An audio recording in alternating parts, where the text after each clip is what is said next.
Hello, my name is Ruben Viegas, and I'm a PhD candidate at the Faculty of Pharmacy, University of Lisbon, in IMED, the Research Institute for Medicines. My research focuses on the physical activity promotion as part of behavior change strategies to improve health in patients. So today I'm going to talk to you about one of the models of behavior change that I also use in my research, which is the COM-B model. The learning objective for this video is to understand the definition of this model, the COM-B, and how it's used in the healthcare setting, and how can we link it to healthcare topics such as, for example, medicine adherence. What is the COM-B model? So as the letters say, the COM-B model, the COM, are three constructs that influence the B letter, the behavior. So we have C for capability, O for opportunity, and M for motivation. So the behavior is then influenced by those three big boxes of constructs that fit under capability, opportunity, and motivation. And we'll dive in a little bit into detail in each of these categories, but they also are then subdivided into other aspects. So this is one model that aims to explain how behaviors are undergone and how can we understand the factors that can influence this behavior. So there's plenty of research, and I've done some myself, on the barriers and facilitators mapped under these different categories. For example, someone might not have the capability to perform this behavior, so he cannot it doesn't have the skill, it doesn't have the understanding to do it. Could be something more linked to opportunity. So it's probably the wrong timing or the wrong moment, or it could be linked to motivation. So it's more linked to someone not wanting to perform the desired behavior. So it's a very studied model and very widely used in social sciences. Capability is the first construct and is meant by the individual's psychological and physical ability to perform the behavior. So we have this subdivision inside capability, which means there's a physical aspect. So does their body allow people to change the behavior, physical limitations, for example, or psychological? Does their mind allow them to change the behavior? So in this case, we have maybe some impairment that doesn't allow people to do the behavior. So, and what is inside this construct? We have knowledge, skills, mental capacity. So it's about not knowing how to do the desired behavior. And how can we promote this aspect? So basically training programs to improve skills. So let's say if we look at medicine adherence, for example, we will have pharmacists providing the correct information to the patient, so they are capable of doing it. But also we can also promote training programs to pharmacists so they can improve also their skills on how to transfer this knowledge to different people.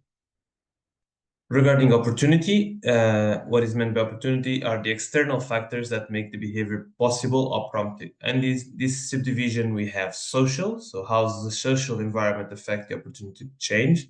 So around us, are there any obstacles that prevent us to achieve the desired behavior? For example, if I want to go with my bicycle, but I don't have any bicycle paths, then that's an opportunity barrier.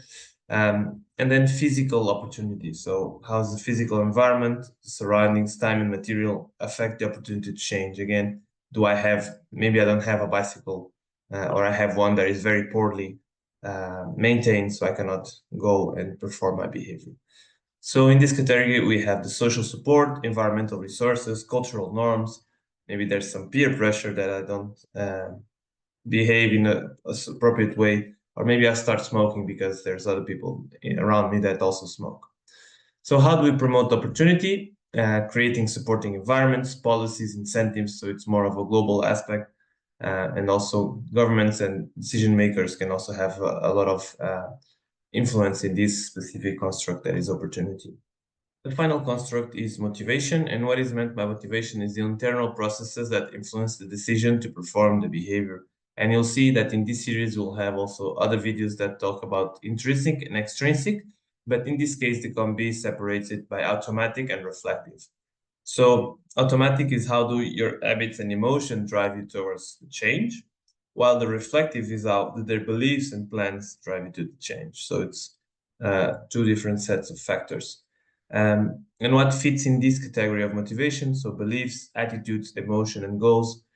For example, if I have cultural belief or very strong belief that I shouldn't take this medicine, then I will probably not take it. And this fits under the motivation aspect of a barrier for taking certain medicine, for example. And how do we promote motivation? So in this case, interventions targeting attitudes, self-efficacy, setting goals. Goal setting is a very important aspect of motivation. So you can have a clear goal, a very measurable goal with a clear deadline, so we can probably improve and facilitate driving this behavior that we want to. Regarding the application of the COM-B model, as you see in the figure, this is the behavior change wheel. So is how do we apply these three aspects in their subdivisions? And if you're interested, you can also take a look at the TDF, the theoretical domains framework, that has you see the yellow part of the figure, different aspects that link also with the COM-B. And then we can see the intervention part in the red part outside. So we can have training or coercion, education, the incentives. So all these aspects will go here, and broader have the policy category. So there's plenty of things that can be done. For example, if you want to have a program that is tackling smoking cessation, then we can have policies that focus on the regulation aspect of it, for example, to increase taxes. Or we can have in the intervention part, maybe as a researcher, I'll think of some restriction or a training program for pharmacists for brief interventions. Or I can think of mapping these barriers with the COM-B model, which is something that we've done in our research group. So this model is a very nice tool, so we can, one, map and understand where are the bigger issues for a specific behavior, and then that we can inform policy making, and we can inform how the intervention should be driven through the outer wheel of this behavior change wheel. So it's a very comprehensive framework that can inform policy making and can support, for example, medicine adherence.